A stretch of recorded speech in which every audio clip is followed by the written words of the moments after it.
Come on. He's a strong fucker. Come here, what you got there? Come on. Come on. Good morning, guys. Out taking this fucker. He's pretty much walking me right now because my legs are absolutely smoked. Luckily, I've gained a little bit of body weight now, so I can control him a little bit more. But when I was contest prep lean, and I used to take him for a walk, he would literally just walk me.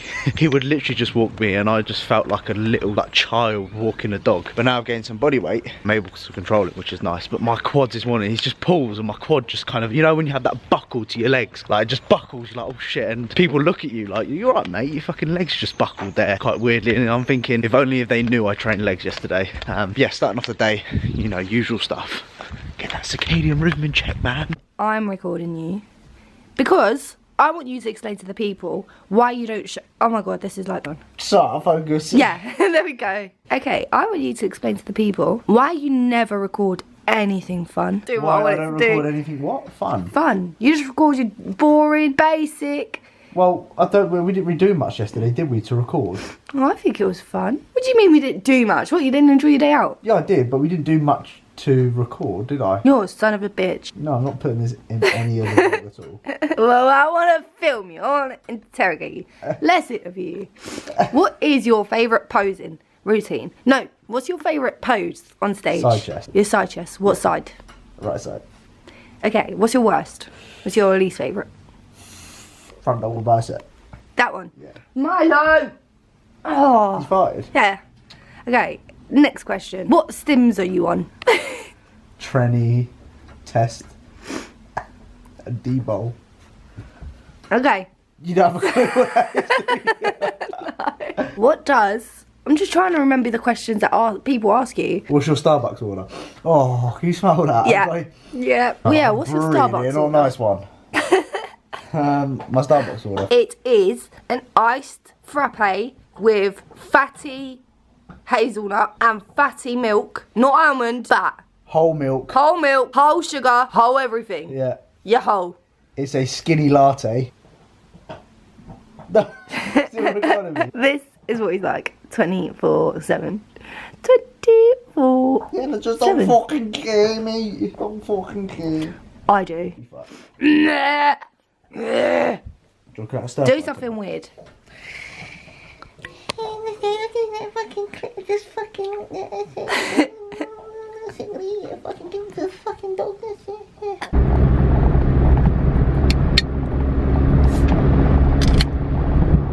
Beautiful, one-handed. In for legs at BST, the gym that I was at in my previous story. Haven't trained legs here before, a little bit nervous. I'm gonna play around on a few pieces of kit. I know they've got the Watson pendulum, they've got a really good platform for deadlifting, as is my deadlift rotation today. Got a few other bits like a single leg press, which I'm gonna try and get on. I've got some glute stuff, adductors, all that type of stuff, kneeling leg curl. So I'm gonna play around with a few bits and bobs, see what I like, see what I don't like, because there's just, you know, there's so much fucking kit here. I just don't know how they afford it. I just don't know. It's like, do you ever wonder like how people, like you see people on social media and they do like fuck all with their lives, and you think, how do they afford like the car, the house that they're living in, and how they affording all this and that? Weird what goes behind, what goes on behind closed doors without you knowing, because you just get to see what people showcase, but you don't see what goes on behind closed doors. Same with me, like you don't see, for example, when I was on prep, you didn't see me, I just showcased what you wanted to see, but you didn't see the behind the closed doors where I was doing weird shit just to kind of, I don't know, do weird stuff. But yeah, we're gonna go in, nuts switched on, hat is on, because I just can't be dealing with this. Like, look at that, you know, I look like a fucking lesbian. Hi boys, I wanna fucking kiss a girl in a minute and fucking like it, like a bloody girl, which ain't a bad thing. But yeah, gonna keep that in. Look like Callum Vermoga a little bit as well, with the hair at the back coming out. But dapper, you're fucking dapper, bro. Anyway, fucking waffling, 1 minute 30. There's that. Shut up, get in the gym, George.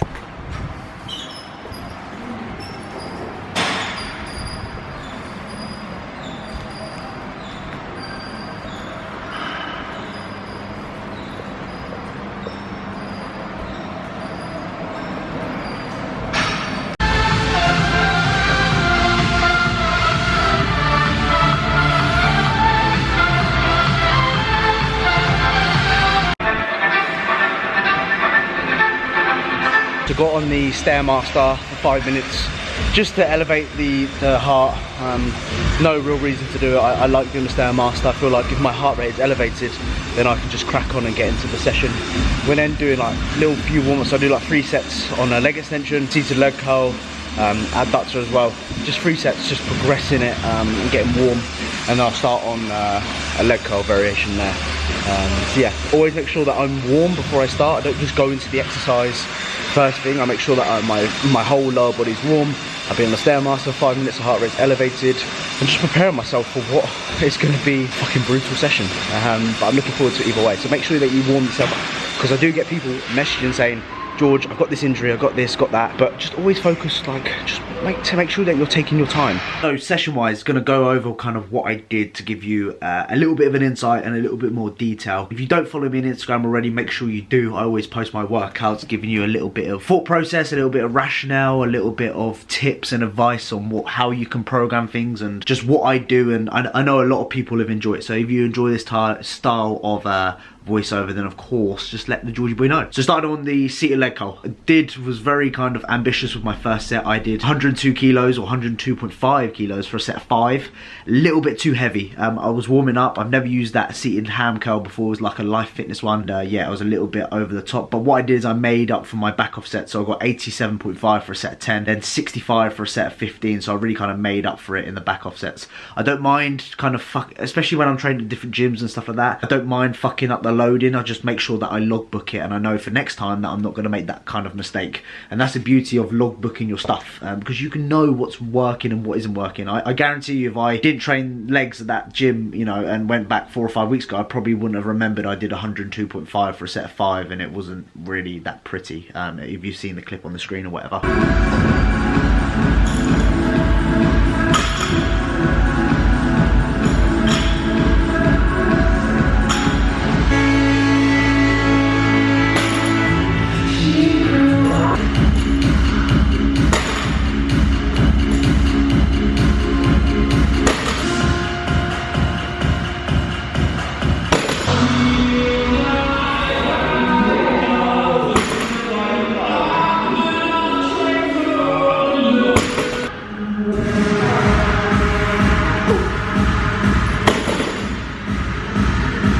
So really taking my time warming up, taking my time. Why is it not focusing? There we go.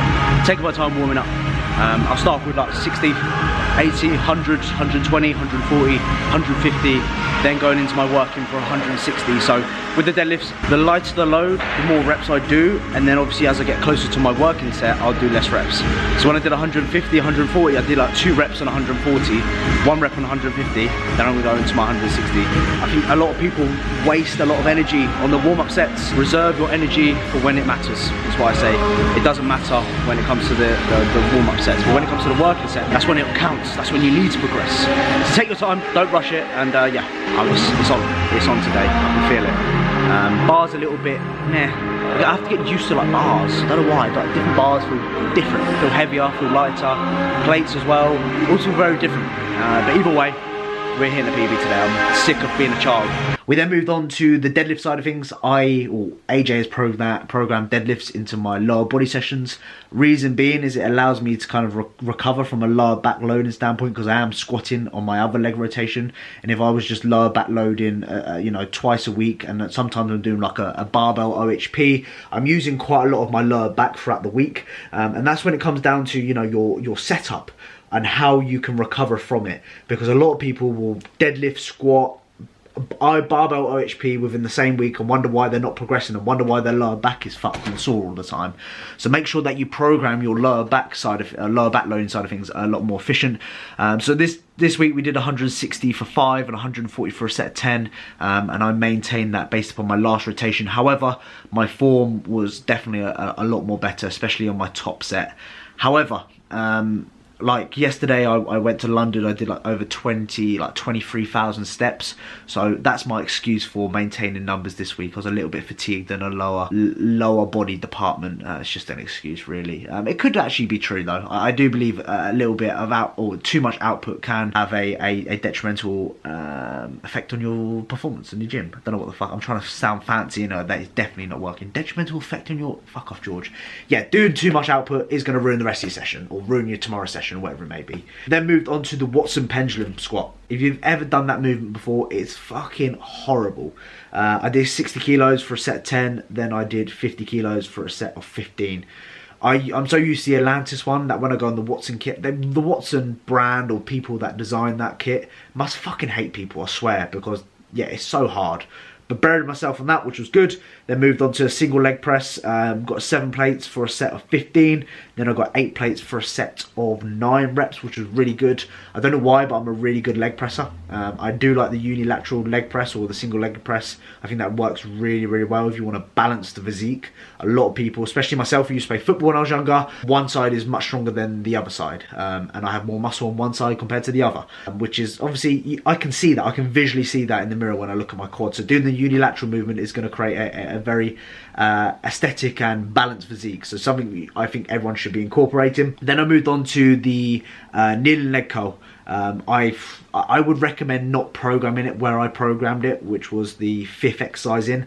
I would place that first. It was really, really short, really hard for me to get short, I should say. As you probably see in the clips right now, just getting that peak contraction was just really hard because of the strength curve. If you're doing like a standing leg curl or kneeling leg curl or a lying leg curl, I would place that first or earlier on in your session instead of the latter stages of your session where you're fatigued, especially from the hamstring standpoint. So I did that, 2 sets of that, did a heavy set, then a back off set. Then I did the leg extension, so I did 2 heavy sets, and then I did a back off set of 15, then I did a drop set of 42.5 for a set of 8, and my legs were absolutely fucked after that. I'd like doing drop sets, triple drop sets, rest pauses, muscle rounds on leg extensions. The blood flow I get into my quads is fucking crazy. So that was good. Then I moved on to the abductors and abductor. So I did adductors. I did the stack plus 20 for a set of 28, which was too light. I just needed like an extender, but they didn't have one. So I was able to put in like a 20 plate over a pin, which I got from another piece of machine. So that was good. And then obviously I did the abductor for rest pause. I really like rest pauses with ads and abductors. I think they work really well. I know JP's a big fan of them, and I mean, look at his abductors and stuff like that. They're very good. So I did a rest pause, did 19 reps, took 5 deep breaths, went to failure, got 19 reps, took 5 deep breaths, went to failure again, got 9 reps, took 5 deep breaths again, then went to failure again and got 9 reps. So 3 failure points with 5 deep breaths in between, or you can do 20 seconds. I know a lot of people do 20 seconds with rest pauses.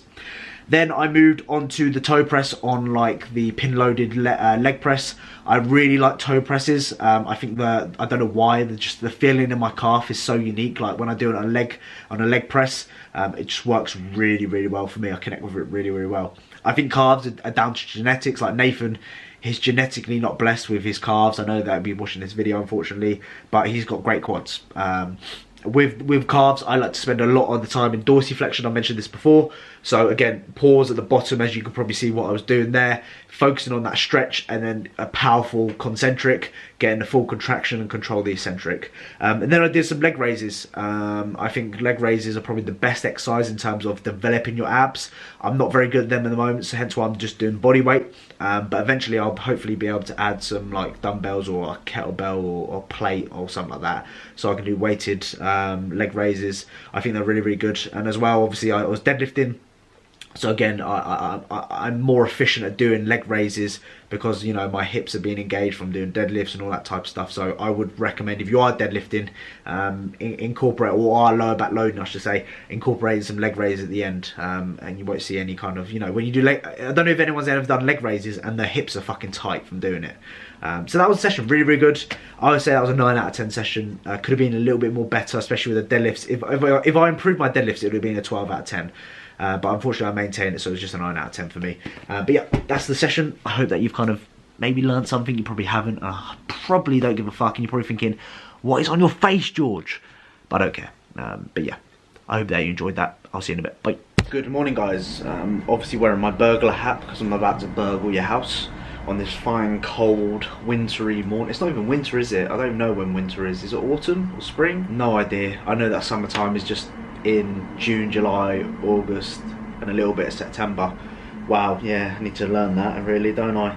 Anyway, sleep. Invested a lot of time, a lot of money into making my sleep more efficient, and I just kind of want to go through little tips and tricks in order for you to kind of maybe have a better night's sleep, because I know a lot of us go through periods of having good sleep, bad sleep, shit sleep. I know so many people have absolutely terrible sleep. You know, that's going to affect how you perform in the gym, how you're going to feel on a daily basis and all that type of stuff, how you're going to progress your physique. So at the end of the day, you know, it's vital. You know, you spend like, what, a quarter of your life sleeping? Imagine that when you think about a quarter of your life sleeping. So, you know, you need to invest into this type of stuff because you're spending a quarter of your life doing it, really, which is quite weird and depressing thinking about it.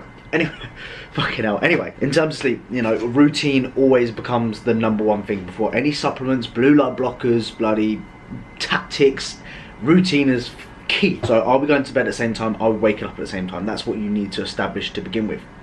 After that, you know, once you get into routine, you might find that your sleep will improve. So your body's on a clock, your body's on the circadian rhythm, so it knows, for example, this is when we're going to go to bed, this time we're waking up, this is daytime for daylight exposure, all that type of bollocks. Then we can look into little tactics to make sure that our sleep is more efficient. So again, throughout the day, I will slowly taper down my blue light exposure. So again, wearing the blue lights, dimming the lights in the house, kind of sitting in the darkness. That's something which I would recommend you doing. Changing, you know, your settings on your phone and your laptop to night mode, dims the lighting, all that, the blue light, all that type of good shit. So that's kind of what I do as well. I also, as well, caffeine is very, very important. Now, I train roughly about midday, 1 o'clock in the afternoon, so I can have caffeine, and by the time I go to bed, about 10, 11 o'clock at night, it'll be out of my system. However, you know, if you're having pre-workouts, caffeine at 6 o'clock, you know, caffeine has a half-life after every 6 hours. So you're going to be fucking awake. Like, people complain, I have clients tell me, George, my sleep is awful, but I'm having a pre-workout 6, 7 o'clock in the evening. I'm thinking, well, no shit, mate, you know, common sense there, sort of thing. So yeah, really kind of making sure that your caffeine is, you know, don't be having caffeine close to your bedtime. As well as that, like, I really make sure the last couple of hours before I go to bed, I'm in a relaxed state. Like, I'm not doing anything that requires, you know, any taxing, anything that's going to elevate my heart rate or tax my CNS. I'm not going to be doing anything like that. So I'm really focusing on the last 2 hours before I go to bed, is really just relaxing, preparing myself to go to bed. You know, we want to make sure that we're in that parasympathetic state outside of the training window. And of course, when we're training, we want to be in that stress state because we're trying to create new stimulus, new demands. We're breaking down muscle tissue, which is a stress upon the body. And outside that, we don't want to. So making sure that you kind of wind down towards the end of the night. I meditate sometimes. I just, you know, watch YouTube videos, do something, spend time with the missus or whatever it may be. I don't do anything strenuous like walking or anything like that. So that's important to take into consideration. Again, supplements wise, I've used magnesium, I use ashwagandha. At the end of the day, they do work, but I just smoke a spliff, if I'm honest with you, and I feel so much more relaxed before I go to bed. So I'm not saying smoke a spliff, but that's kind of what I do. I do take magnesium glycinate, very good for the central nervous system, just a calming effect. What else do I take? I've taken, like I said, the Support Neuro Max before, here and there. That works quite well, but I don't rely on it too much anymore because I've nailed down the basics. I don't need to introduce these supplements like ZMA, which people use, and all that type of stuff. If you are using a ZMA, I would probably recommend buying the ingredients individually, because they always underdose the ZMAs when it's being put into one kind of component, if that makes, or one kind of formula, I should say. So yeah, that's what I do in terms of that. And then of course, like basic other stuff, for example, you know, hygiene, like your bed sheets, you know, being dark room, all that type of stuff, making sure that I'm comfortable, like have a comfy mattress, comfy pillows, comfy quilts, mattress, whatever, I've already said that, and all that type of shit. I have a shower before I go to bed. So what the shower does, about 30 minutes before I go to bed, I have a shower. So what the shower is going to do is it's going to elevate your body temperature, which is going to promote it, help it cool down. And as you already know, when we need to, for example, go to sleep, we need to be in, we don't want to be super hot, we want to be quite cool. Hence why I like to leave a window open a little bit for about 30 minutes before I go to bed, just to make sure that my room is cool and I'm not roasting hot. Like so many people go to bed roasting hot. Not the best way to go to sleep. Not really sure why, the reason behind that, but I just know from what I've read and the literature behind it that that is one of the key components as well. I do, however, wear socks to bed. Socks is a game changer for me. Now, we have glands in our hands. You should really wear gloves as well, but I don't do any of that shit. I just wear socks. Now, obviously, we want to keep like the glands in our hands and our feet really warm, believe it or not. So wearing gloves and socks to bed is a big game changer as well. And as well as that, from a nutritional standpoint, so I don't eat close to my bedtime. I don't want to be digesting food when I'm trying to sleep, because of course you want to be in a relaxed state, you don't want to be in a stress state, and of course digesting food is a little bit of a stress for the body to do. So you want to try and avoid doing that. So I typically eat about an hour and a half, 2 hours before I go to bed. That gives it enough time to pass through my stomach, ready for it to digest into glucose and all that type of stuff, or whatever it may potentially be that I've ate. So yeah, little key things like that to take in consideration. But first, nail down the basics before you implement any supplements at all, anything like that. Start smoking bud or anything. Nail down a routine in place so you can nail your sleep. There are a few other things I can't remember off the top of my head now, but those are the basics which I would recommend doing. So if that's helped, then please, of course, let me know. Also, comment down below bottle.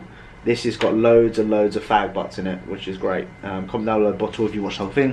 I appreciate, as always, everyone who watches the videos. Please like, please subscribe, and I'll see you guys in the next one. Bye.